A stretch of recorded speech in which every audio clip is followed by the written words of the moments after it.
hablando sobre aztecas y mexicas, el desarrollo de una civilización milenaria, que es la presentación de un libro que se hizo en este recinto en 2005, de tal manera que no va a haber tiempo para preguntas.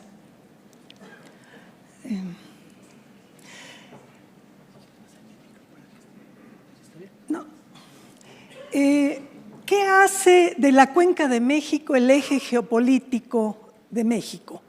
La mayor parte de las grandes capitales de estados grandes, vastos, complejos, se encontraron en la Cuenca de México.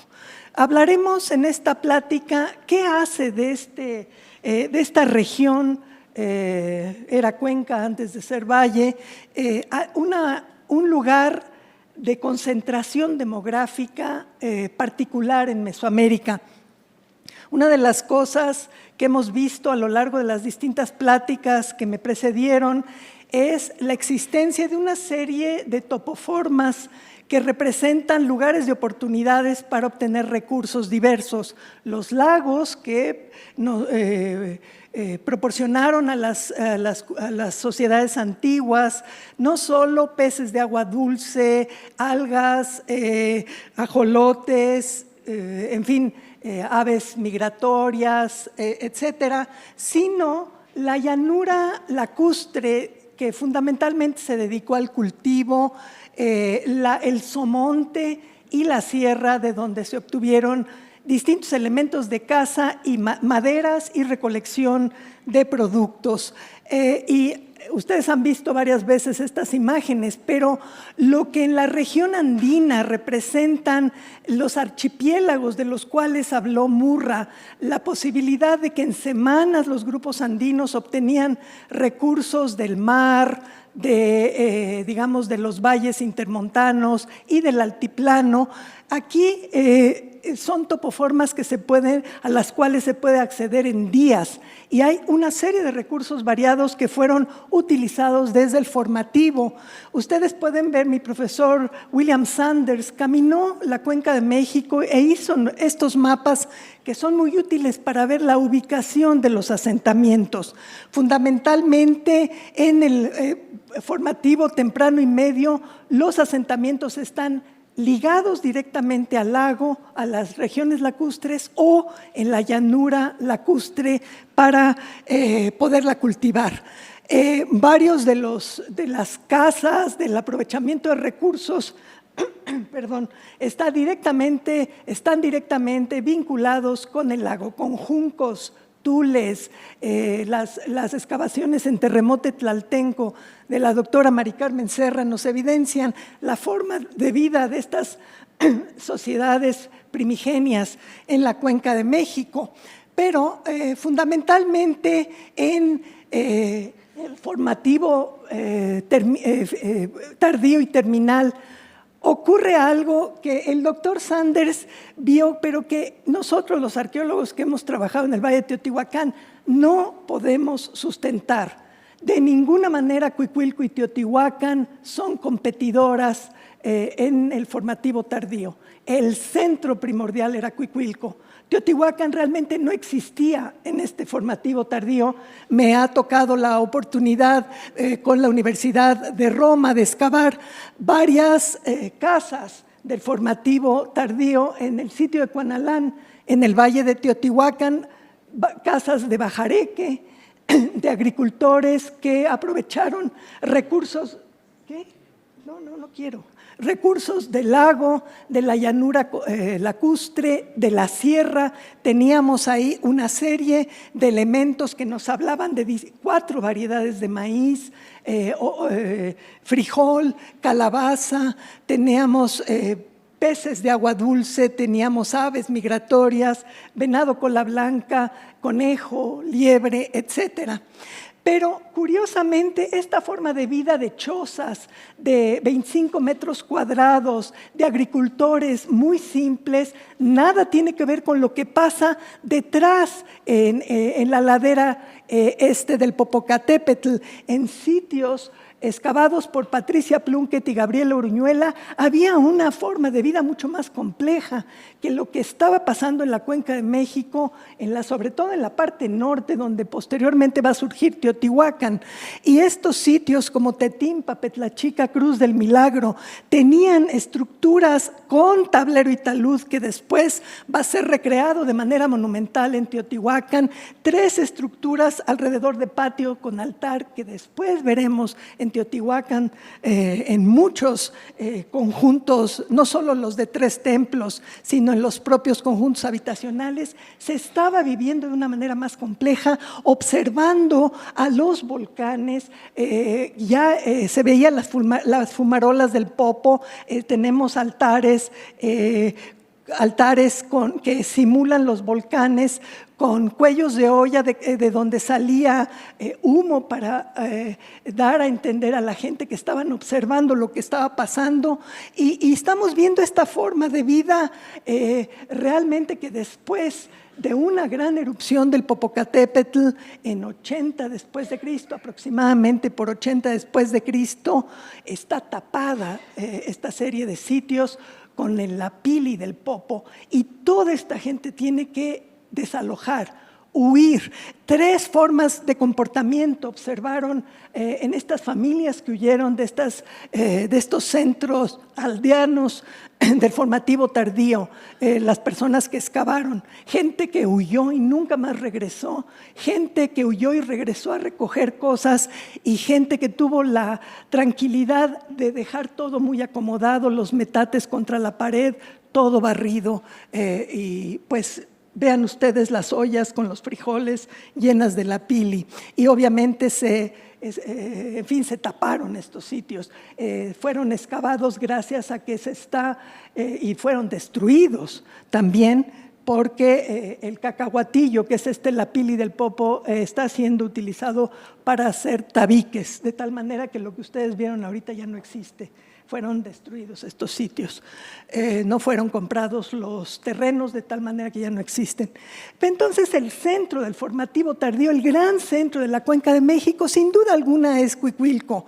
Teotihuacán no existe en ese momento, hay aldeas de agricultores en el valle de Teotihuacán, y obviamente si los de Cuicuilco, una vez que hizo erupción el Xitle, se hubieran movido hacia Teotihuacán, hubiéramos encontrado cantidad de estructuras redondas que nunca hemos visto en el valle de Teotihuacán. Y obviamente la pirámide de Cuicuilco con estos círculos, no solo en las propias pirámides, sino recreados con postes, y que después en los salvamentos arqueológicos de la CONASUPO, de Electra, pudimos ver círculos de 50 metros de diámetro, que están pegados a cortes donde se ven los pozos troncocónicos, que son los almacenes de maíz y de otros alimentos del formativo. Es decir, desgraciadamente la lava del Xitle ha cubierto gran parte del asentamiento de Cuicuilco. Tenemos lo poco que se ha podido ver en las excavaciones de Florencia Müller, de un sector de habitación, lo que Salvamento Arqueológico de Lina hizo cerca de Villa Olímpica, y lo que queda obviamente visible en los montículos de Peña Pobre, etcétera. Vemos algunos de los elementos, me voy rápido porque ya el tiempo apremia, de los elementos que caracterizan a Cuicuilco, una relación fuerte con Occidente de México, con la cultura chupícuaro, como muchos sitios del formativo tardío de la Cuenca tuvieron.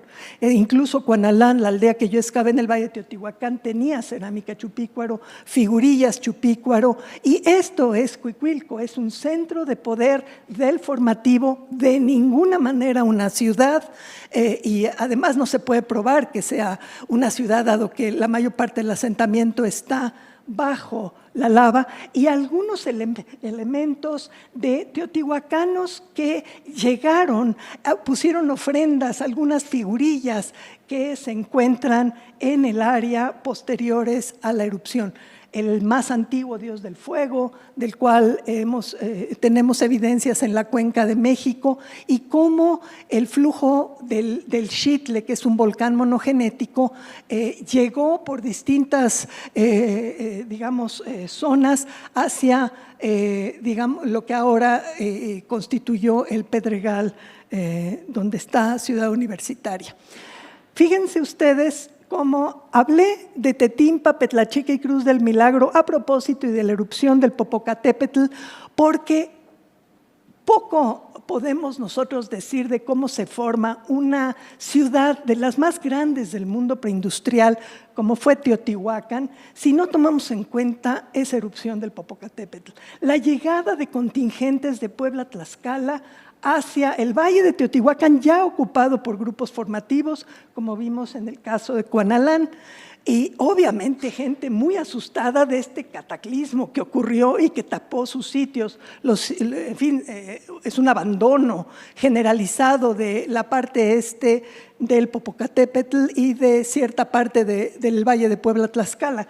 Pero vean qué anómalo es el patrón de asentamiento del Clásico. Está la gran mancha urbana de Teotihuacán rodeada de sitios rurales. Esto no es normal.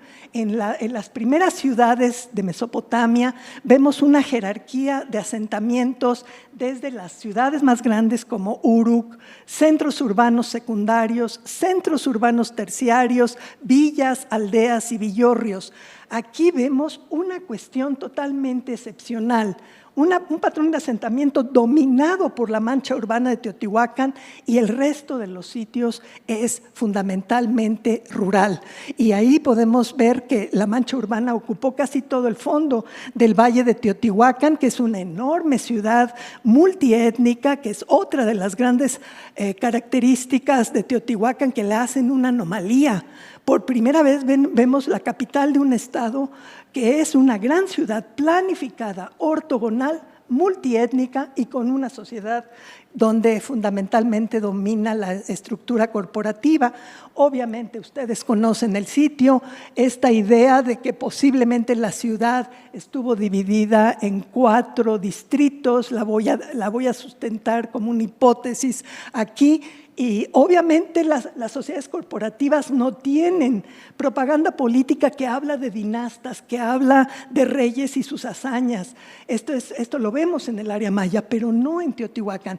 La propaganda habla de abundancia, de rituales de siembra, de agua, de lluvia, de cultivos. Como sociedad incluyente, permite distintos juegos de pelota. La gente es llamada a trabajar en la ciudad, a trabajar en artesanías, en construcción y en movimiento de bienes suntuarios. Yo propongo que la ciudad estuvo dividida en 4 distritos, que después Tenochtitlan recrea en los 4 campan, en las 4 secciones, porque en la cosmogonía mesoamericana el espacio terrestre está dividido a los 4 rumbos. El cosmos tiene 3 niveles: el inframundo, el espacio terrestre y el cielo. Y esta idea probablemente existió desde Teotihuacán, y quizá la línea este-oeste no está exactamente ahí, podría estar un poco más al norte. Y yo propongo que en ese espacio de 4 distritos se disponen alrededor de 22 barrios. Y en la periferia los llamados barrios étnicos, los oaxaqueños, un pequeño grupo michoacano y los veracruzanos. Entonces, si nosotros pensamos ahora con los estudios de Verónica Ortega, el barrio oaxaqueño ocupa todo el sector de la calzada oeste de Teotihuacán, es una minoría la más importante de Teotihuacán. El grupo veracruzanos se encuentra en el este, en el primer punto donde los veracruzanos tocarían al llegar a Teotihuacán, los oaxaqueños viniendo del sureste y los michoacanos viniendo del este. Pero en el centro, en el núcleo central, están 22 barrios, que son la estructura más dinámica de la sociedad teotihuacana. Está en los barrios, son competitivos, se enriquecen, ellos traen a Teotihuacán las materias primas suntuarias procedentes de otras regiones de Mesoamérica a través de caravanas, de corredores de sitios aliados. Ellos traen fauna alóctona también.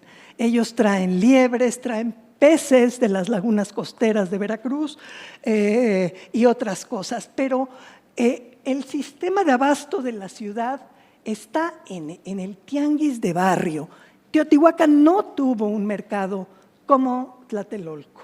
Es un estado de primera generación, es un estado muy incipiente, muy débil, se basa en un pacto multiétnico, en una estructura corporativa y obviamente los grupos foráneos son muy importantes, traen saberes, hacen experimentación de nuevas cosas, traen tecnologías. Por ejemplo, aquí tenemos algunos objetos procedentes de los barrios étnicos, el barrio de los comerciantes de Veracruz. En ese barrio es el único de todo Teotihuacán donde se permite que los veracruzanos construyan estructuras circulares de adobe como si estuvieran haciéndolo en la Huasteca o en el norte de Veracruz. El barrio oaxaqueño, ellos tienen tumbas con cámara y antecámara, como ocurre en Monte Albán.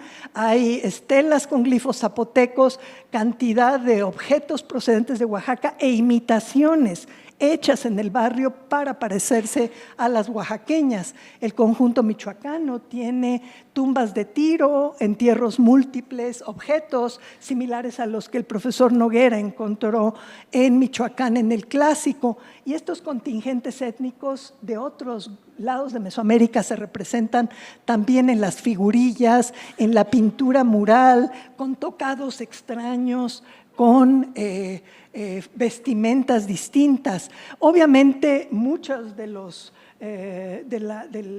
la gente que vive en la ciudad participa de muchas actividades que se representan a veces en murales, pero que ocurren en las aldeas alrededor de Teotihuacán. En los años 80 excavé una vecindad para ver cómo vivían los teotihuacanos, una vecindad de clase baja. Y les puedo decir que las 3 familias que vivían como grupo corporativo eran albañiles del estuco. Cada familia tenía un apartamento, cada familia tenía una deidad patrona. No están necesariamente emparentados entre sí, forman grupos corporativos con una actividad particular y lo más interesante fue ver la dieta de estos grupos. Es gente que tiene acceso a un sistema de abasto muy amplio. Maíz, frijol, calabaza, chile, verdolaga, guauzontle, capulín, tejocote, amaranto, estaban al acceso de este grupo. Más la cría de conejos, fíjense, es el único sitio hasta ahorita en Teotihuacán que se ha demostrado que estaban criando conejos, alimentándolos con maíz, además de guajolotes y perros. El único, estaban criando conejos para el barrio y además tenían acceso a venado cola blanca, a liebre, a aves migratorias, es decir, tenían un sistema muy amplio de aprovechamiento de recursos que el tianguis de barrio es la clave para entender. La mayor parte de la población local de Teotihuacán seguramente tenía parientes en las aldeas de esos sitios rurales que ustedes vieron en la Cuenca de México. Varias de las residencias de los teotihuacanos de distintos estatus sociales se pueden ver en la diapositiva, pero les puedo yo asegurar que con el estudio que hicimos de estos albañiles del estuco y la comparación de cómo se alimentaban ellos respecto a otros conjuntos, no había mucha diferencia. La población urbana tenía acceso por el sistema de tianguis de barrio. Esa es mi interpretación, porque la mayor parte de estos individuos comen una dieta muy variada. Y aquí están representaciones de otros grupos de la sociedad teotihuacana, los agentes del ritual, los rituales de siembra, que generalmente están representados en los centros de barrio.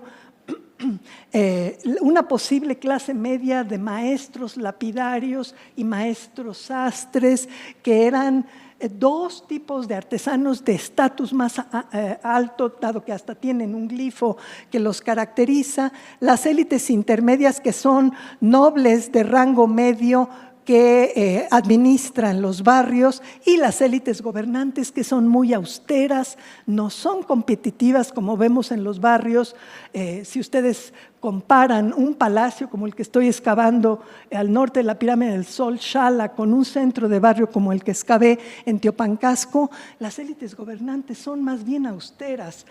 Entonces, tenemos austeras, pero controlan dos materias primas de procedencia muy lejana, la mica de Oaxaca y la jadeíta del área maya. Las élites gobernantes son las que tienen acceso a esto. Y brevemente les voy a hablar del aspecto más dinámico de Teotihuacán para que entiendan el sistema de abasto, los barrios. Cada centro de barrio tiene una serie de sectores de coordinación de un barrio. Obviamente, en el caso de Teopancasco, que excavé de 1997 a 2005, ahí están.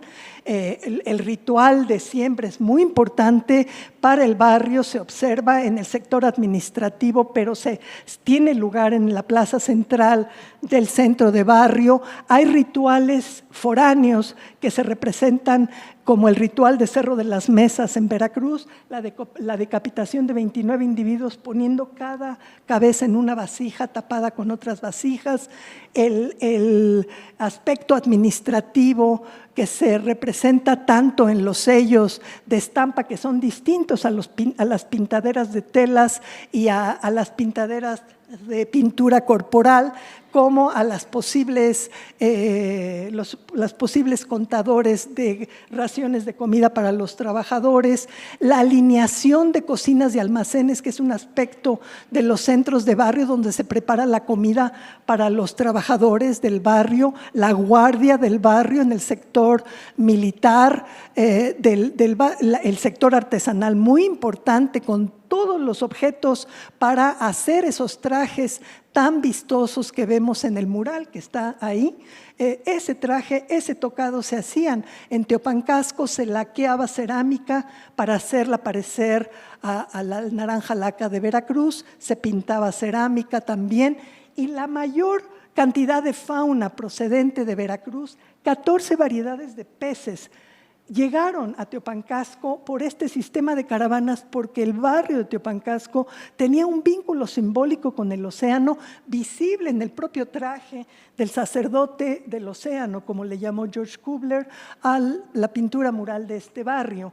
El sitio donde convergen todos estos animales, incluso el cocodrilo, algunos de los cangrejos que llegaron a Teopancasco, es Nautla, en Veracruz, y ustedes verán más adelante el corredor y obviamente la mayor variedad de moluscos marinos del Caribe, del Golfo y del Pacífico. Y este es el traje que identifica a este barrio, el vínculo simbólico, el vínculo económico y el vínculo social con el océano, con la región de Nautla en Veracruz, es lo que se hacía acá. Y obviamente para subrayar este vínculo se laqueaba cerámica para parecerse al naranja laca, pero se importaba también naranja laca de la Mixtequilla. Y algo extraño, se traía vidrio volcánico de Alto Tonga, Veracruz, para hacer los pisos de Teopancasco, para que esta gente con mitos de origen en el mar pudiera caminar sobre pisos que tenían elementos de Veracruz. Se trajo arena del mar para recrear estos rituales de cómo se pescan estas 14 variedades de peces, y obviamente la importación de vajillas foráneas, y se hizo la reconstrucción facial de algunos de los trabajadores de este barrio, incluso de un niño que iba a ser militar, que fue enterrado en el sector militar con figurillas, una de las cuales es un militar con toda la vestimenta que se puede quitar y poner, gracias al Laboratorio de Antropología Forense de nuestro instituto. Y esta idea de que cada barrio tiene una conexión hacia cierta región de Mesoamérica, sitios aliados que recorren para traer estos bienes, se enriquecen obviamente trayendo, por ejemplo, en el caso de Teopancasco, traían de Veracruz también mantas de algodón y ofrecían esa vestimenta a la élite teotihuacana, porque la mayor parte de la gente vestía vestimenta de ixtle. Y este es el corredor que surcaban para llegar a Nautla, Veracruz, parando en sitios como Calpulalpan y San José Xalasco para llegar a Nautla y parando en Alto Tonga para traer el vidrio volcánico y recorrer de regreso. Y en Xalasco recibían parte de los bienes que llegaban de San Juan Ixtaquixtla, como la cerámica anaranjado delgada y el travertino. Los teotihuacanos tienen una sociedad en cuya base están los grupos corporativos, que son grupos de trabajo con una actividad particular, y yo propongo que en la cima también hay un aspecto corporativo, que es la idea de un posible consejo de gobierno, muy distinta a la sociedad maya. Ese posible consejo de gobierno a lo mejor está representado en esta vasija de las colinas, y esa es un poco una de las hipótesis que he estado tratando de probar en el Palacio de Xala, que en fin, se inició la excavación en el año 2000, donde hay artesanos que traen cinabrio, que están trabajando en la plaza de los artesanos, trabajan mica. La mayor cantidad de mica de todo Teotihuacán está en Xala, procedente de Jutla, en Oaxaca, y que se trabaja ahí. Están atesorando placas de mica de Jutla, tienen sastres que trabajan ahí. Cada una de las estructuras de la plaza central parece estar dedicada a una deidad distinta.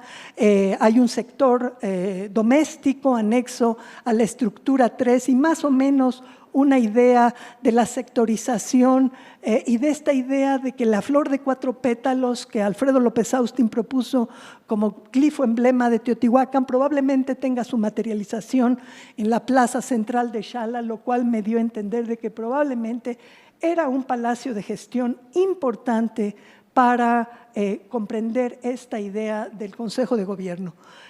La ciudad de Teotihuacán, como dijimos, es anómala en muchos aspectos respecto a otras ciudades de Mesoamérica y constituyó un estado tipo pulpo, así le he llamado porque la cabeza del pulpo es la gran ciudad, y los distintos corredores que cada barrio auspicia con sitios aliados para atraer a la ciudad y competir entre sí, todos esos bienes exóticos, suntuarios, raros, esas distintas tecnologías. Los oaxaqueños probablemente llevaron a Teotihuacán una tecnología nueva que no se conocía antes en la Cuenca de México, que es la cal, el encalar, y por lo tanto el usar la cal en el nixtamal también.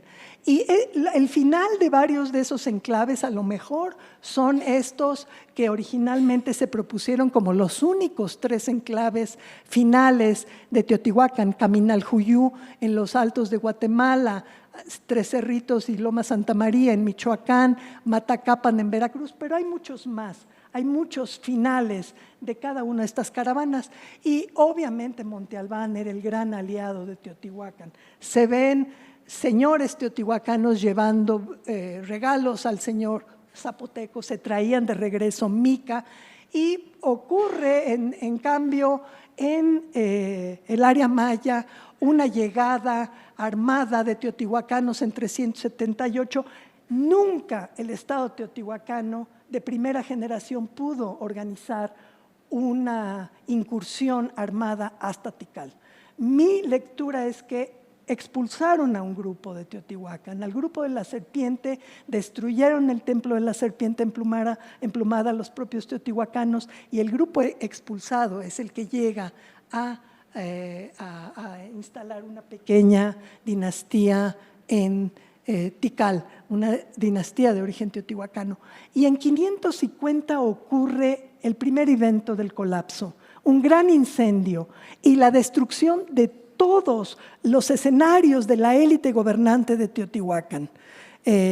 Toda la calzada de los muertos, sitios como Xala, que no están directamente sobre la calzada de los muertos, pero son escenarios de la élite gobernante, sufrieron esta destrucción, y todas las vigas de los techos de Pinus leiófila, Pinus treptacantha, Pinus pseudostrobus, que vienen de 2.700 metros sobre el nivel del mar, cayeron sobre los pisos. Hay vigas que tenemos de 1 metro de largo, de estos techos, de estos pinos que fueron cortados para techar recintos que tienen 13 metros de ancho realmente, y todas las esculturas de culto fueron rotas. Poco a poco las élites mayores se fueron de Teotihuacán, posteriormente las élites intermedias, los maestros artesanos, y lo que vemos hacia 650 es realmente un asunto muy distinto. La mayor parte de la ciudad de Teotihuacán está desierta y grupos del Bajío en pequeñas familias que llegan de merodeadores originalmente a saquear la ciudad de Teotihuacán se establecen en distintos puntos, pero obviamente lo que vemos en la distribución de asentamientos del epiclásico no tiene nada que ver con lo que vimos en el clásico. La balcanización que ocurrió tras la caída de Teotihuacán es que la mayor parte de los centros de pequeños estados está fuera de la Cuenca de México.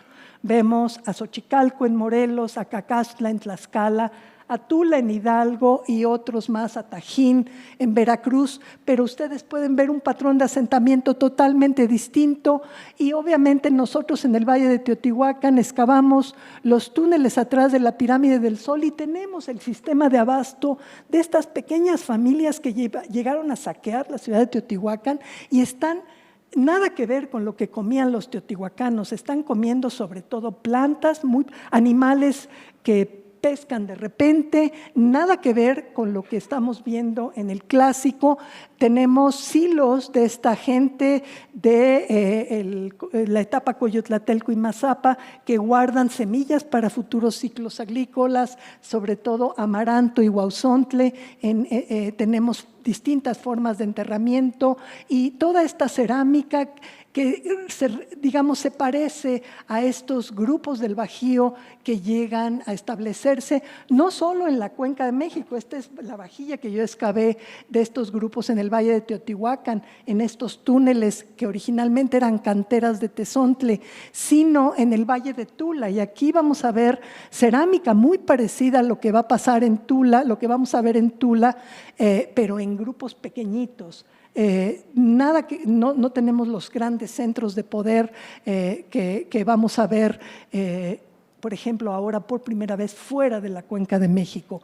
Simplemente para que ustedes sepan es que por primera vez la capital principal no está en la Cuenca de México y la tenemos en el Valle de Tula, que pasaré rápidamente para que ustedes recuerden, y es un poco el proceso de balcanización donde los centros de poder no se encuentran en la Cuenca de México. No se trata de una ciudad ortogonal, se trata de una ciudad distinta. No tenemos, digamos, el mismo tipo de patrón que vimos con la gran ciudad de Teotihuacán, y lo que podemos ver en el posclásico temprano en la Cuenca de México, de nuevo gracias a los mapas del doctor William Sanders, es estas cabeceras de señoríos distintos, pequeñas entidades políticas que todavía vemos en distintos puntos de la Cuenca de México, alrededor del sector lacustre, pero posteriormente lo que sí vemos en el posclásico tardío es una cantidad de sitios.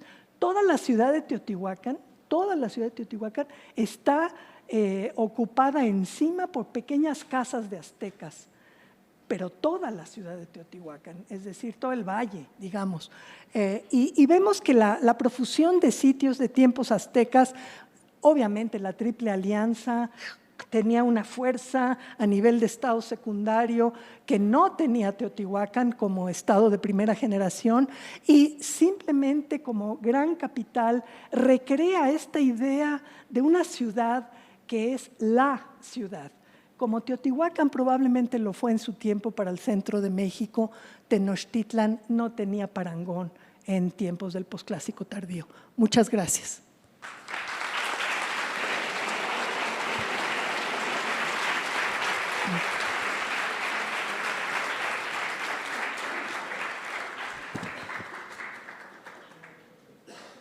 Agradecemos mucho al público, obviamente que sigue la transmisión en vivo, el streaming de estas pláticas, que están conectados muchísimos, más allá de los que ustedes ven en este auditorio, probablemente en una sala abajo. Hay mucha gente que está siguiendo estas pláticas por internet. Y les queremos decir que está en el Colegio Nacional en YouTube todo esto disponible para todo mundo que quiera volverlo a ver, volverlo a pensar, a reflexionar. Está a su disposición, esto lo hacemos para ustedes, y vamos a dar pie a escuchar al doctor León Portilla y al doctor Eduardo Matos hablar sobre aztecas y mexicas. Gracias.